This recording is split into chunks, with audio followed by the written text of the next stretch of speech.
my boyfriend of 4 months, kept a life-size silicone doll of his ex, dressed in fresh clothes, inside his bedroom closet. And when I opened that door, I just stood there and counted her buttons. 1, 2, 3, 4, like I was doing laundry inventory. 3 weeks later, Ryan's hands were shaking when he tried to explain, and the doll was sitting in the backseat of his car because his roommate had finally thrown it out, wearing the yellow dress he'd bought for me first. Okay, let me take you back to the beginning, because if I jump straight to the closet, you're going to think I was an idiot for not seeing it coming. And maybe I was. Past me was genuinely kind of an idiot, but she was a happy idiot for about 90 days, so give her some credit. I met Ryan at a mutual friend's rooftop thing in late October, the kind of party where everyone is holding a drink they didn't finish and pretending the wind isn't cold. He was standing slightly apart from the main group, not in a brooding, mysterious way, more in a I don't actually know that many people here way, which I found weirdly charming. He had this habit of laughing at his own jokes half a second before he finished saying them, like he couldn't wait to see if it landed. It usually did. We talked for 2.5 hours. I missed my last train home and didn't care even a little bit. The first few weeks were genuinely good, you guys. I want to be honest about that because it would be easy to look back and say it was all red flags from minute 1. But that's not true, and I don't want to give him that either.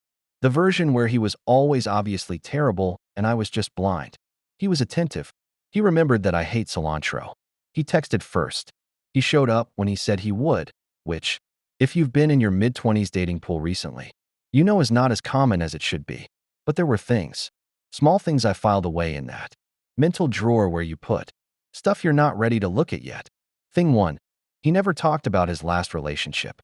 Not in a I'm over it and there's nothing to say way.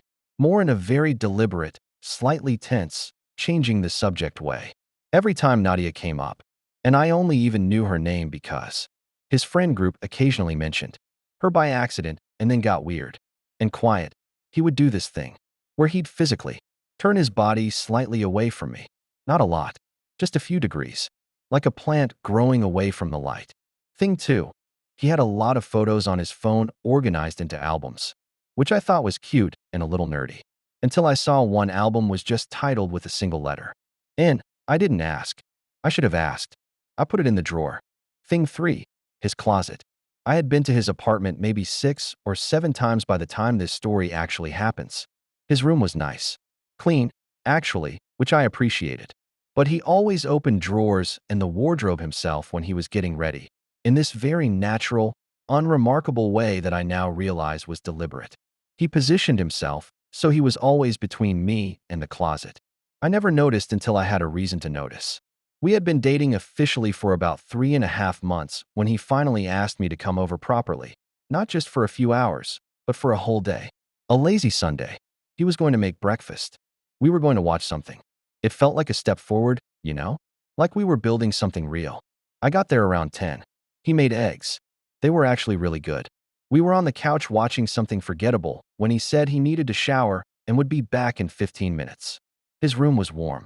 The sun was coming through the curtains in that specific afternoon light way that makes everything look slightly golden and slightly like a film. I was looking for an extra blanket because I get cold even indoors like a person with a medical condition, apparently. I'd seen him pull one out before, I thought from the wardrobe. I opened the closet. And I just want you to understand the exact sequence of what I saw, because my brain processed it in pieces. First, I saw the clothes. A row of them, hung neatly.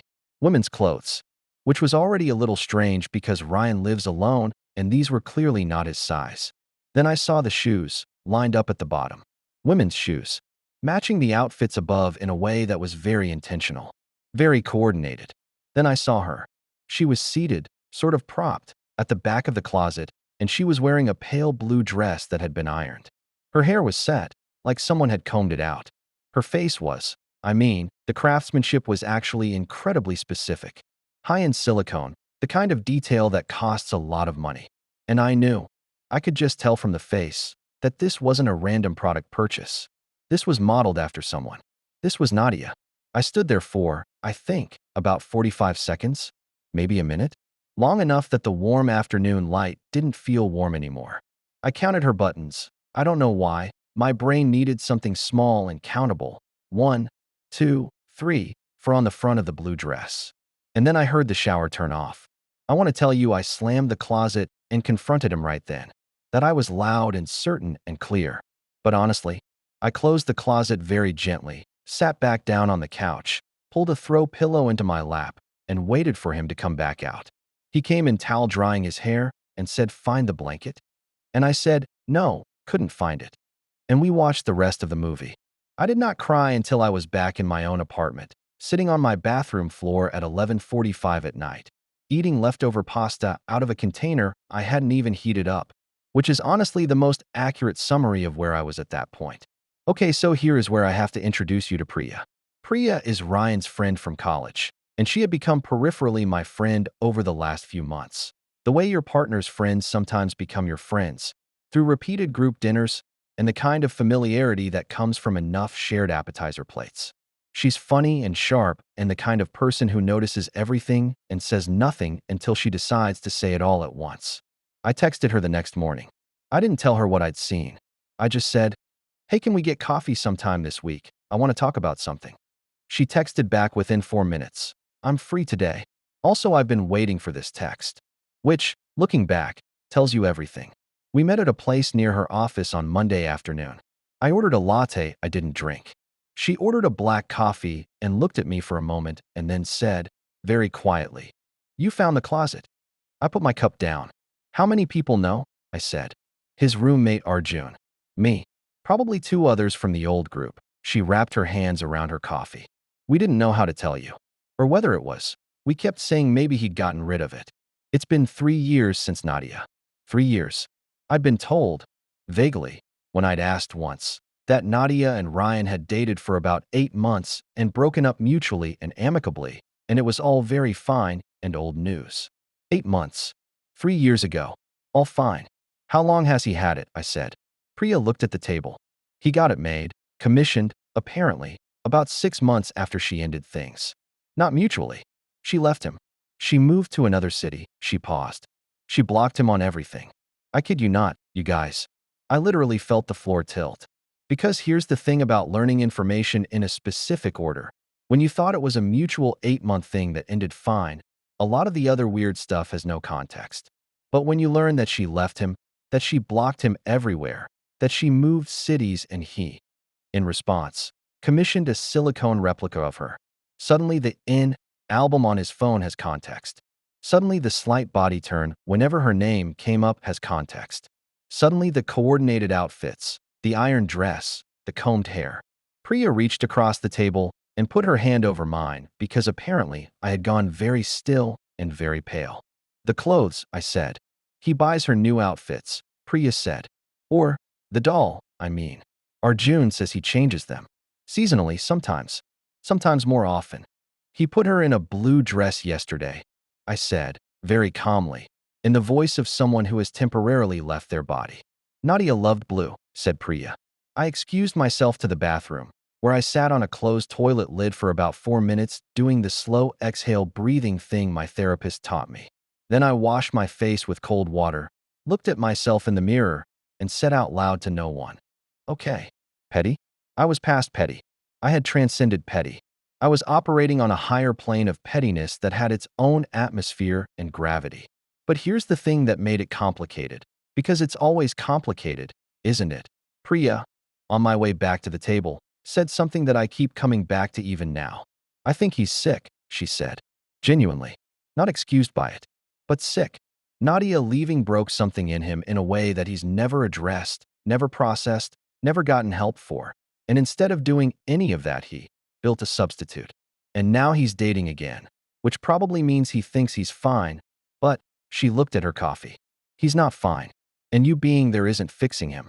It's just giving him permission to keep not fixing himself. I sat with that. I'm still sitting with it, honestly. Because here is the unexpected twist that I did not see coming. He texted me that evening, and the text said, "Can we talk about something?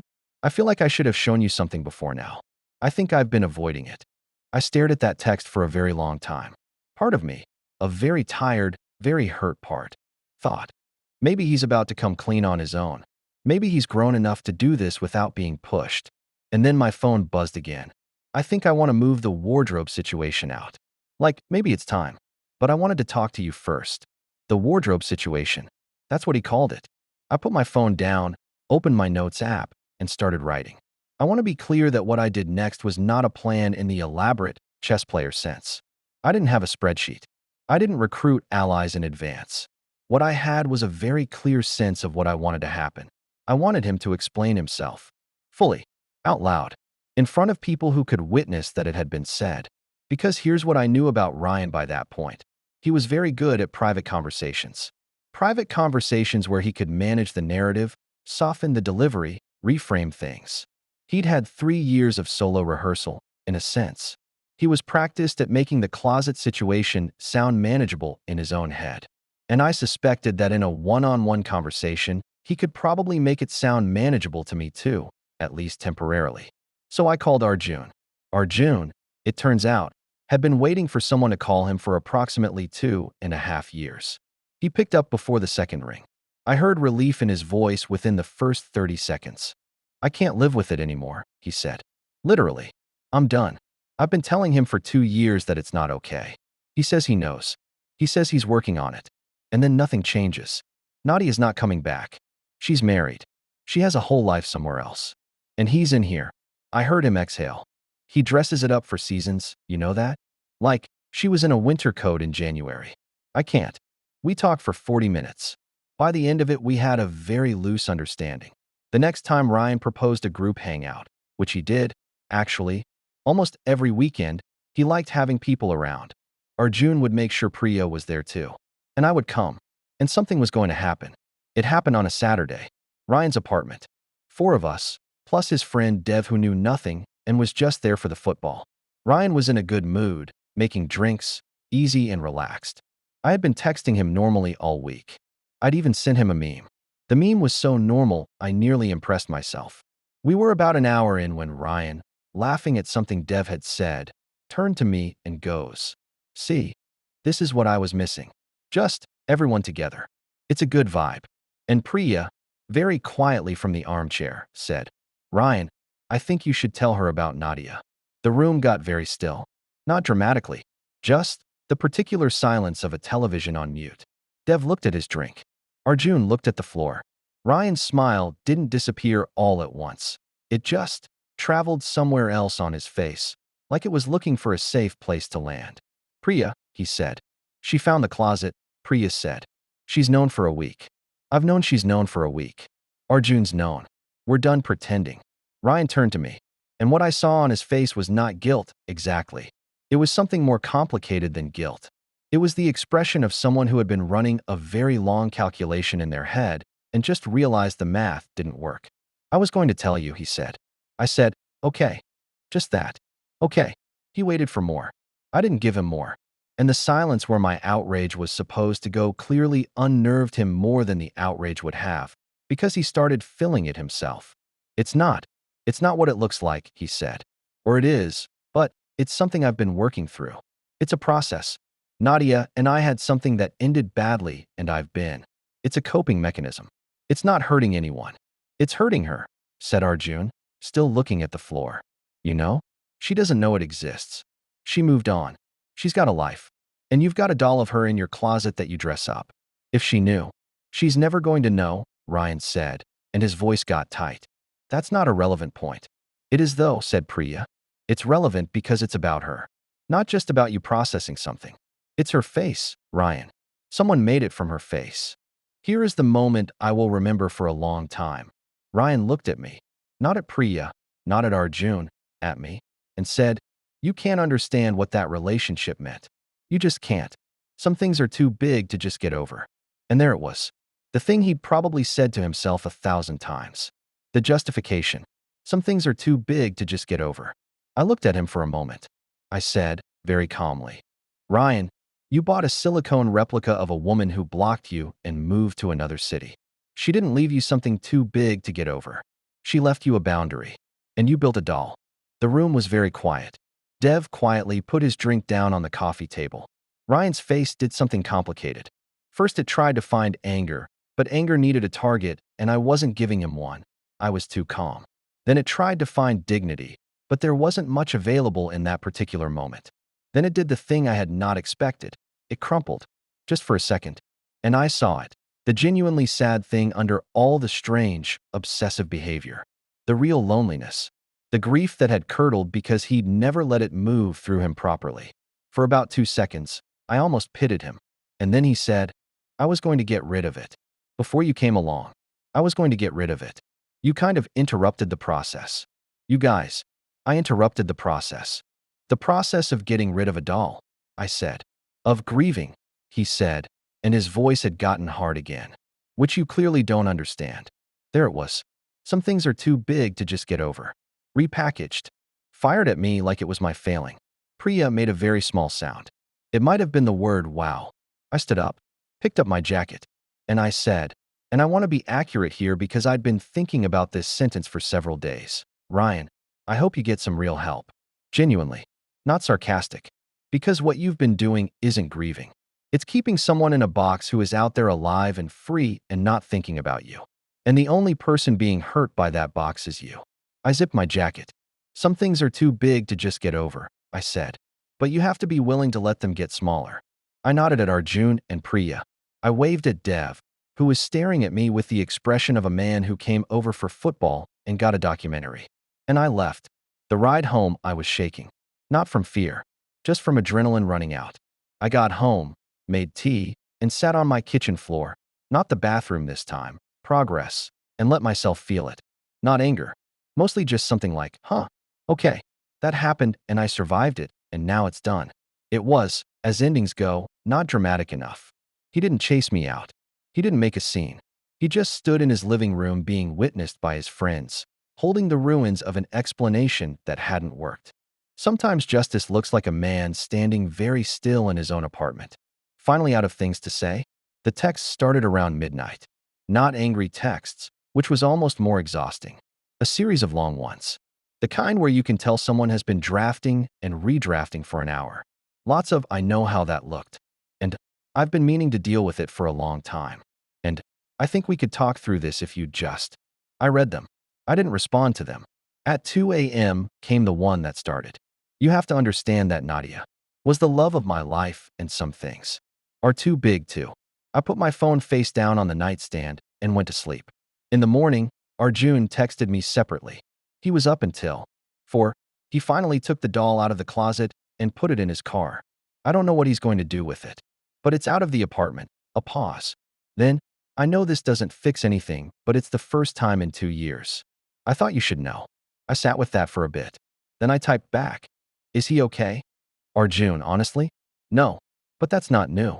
I think it might be the start of being honest about not being okay. Though, which is different. Ryan did, apparently, post something on Instagram 2 days later. Not about me by name, but a vague paragraph about accountability and recognizing when old wounds are causing current harm that was based on the specificity of the comments section, readable to anyone who knew him. Priya screenshotted it and sent it to me with the caption, "The audacity of the public processing." I laughed out loud for the first time in about a week. Dev, who genuinely had just been there for the football and had been ambushed by the most bizarre afternoon of his life, texted me separately to say, "For what it's worth, you handled that really well. Also, is there anything wrong with Ryan that a therapist couldn't fix? Because genuinely, what was that?" I told him it was a long story. He said, "I have time." We got coffee the following Thursday. Turns out Dev is actually really funny and has a good instinct for when to ask questions and when to just let someone talk. We've gotten coffee twice more since then. Nothing romantic, just genuinely a person I'm glad I know, which is maybe the least expected outcome of this entire situation. Priya and I got closer, the kind of close that happens when someone sees you at a weird moment and doesn't look away. She told me, the week after, that she'd felt guilty for months about not saying something sooner. I told her I understood why she hadn't. We went back and forth about it for a while. Honestly, the ethics of knowing something about a friend's partner and staying quiet. There isn't a clean answer. She made a call she wasn't fully comfortable with and eventually changed it. That's not nothing. As for Ryan, he did, I heard through Arjun, start seeing a therapist about 3 weeks after everything happened. I'm not giving him a round of applause for that. That's the baseline. That's the thing that should have happened 3 years ago. But okay, a thing started happening. The yellow dress, the one I mentioned at the beginning, the one he bought for me first, and then apparently put on the doll. When Arjun finally threw it out of the apartment. That part actually came out later, in a text he sent me about 10 days after. A long, strange, somewhat rambling text in which he admitted that he'd bought the dress for me and then, in some confused and sad and very revealing moment, had dressed the doll in it instead of giving it to me, as if testing something, as if checking whether I fit somewhere he'd already built. He said he was sorry. He said he wasn't sure he knew what he'd been doing. I believe he wasn't sure. I believe he was, in some broken and strange way, trying to love someone and just didn't have the parts working right for it. Hadn't since Nadia left. That doesn't make what he did okay. It doesn't make the closet less disturbing or the doll less real or my 4 months less of a waste. But it makes him a human being with a specific damage rather than just a villain. I'm not healed. I want to be honest about that. I went on a date about a month later with someone kind and straightforward. And at one point, when he went to the bathroom, I caught myself looking at his jacket, hung over his chair, and thinking, what's in his closet? Which is a thing I'll probably be thinking for a while. But also, I'm okay. I know the difference between a red flag and a quirk now. I know that when someone turns their body slightly away from you, whenever a specific name comes up, you are allowed to ask why. You are, in fact, required to ask why. Past me should have asked why. Past me was, as I said, a happy idiot. I think about what Priya said about Ryan being sick. I think about the line between having compassion for someone's damage and excusing it. I don't think those two things have to be the same. You can understand why someone is broken and still walk out of their apartment. Understanding is not the same as staying. The last thing I'll say is this. The blue dress is still in my head sometimes. Her sitting in that closet, coordinated and posed, dressed for a life she never agreed to. Nadia, who is somewhere across the country, married, living her actual life, completely unaware, had no idea. She was sitting in a wardrobe in someone's apartment for 3 years. She is not a story. She is a person who left a situation that wasn't right for her and got out, and then became someone else's unprocessed wound without her consent. I think about her more than I think about Ryan, honestly. I hope she's doing really well. I hope she never knows. And I hope, for whatever it's worth, that by the time Ryan buys someone else a yellow dress, he's actually able to give it to her.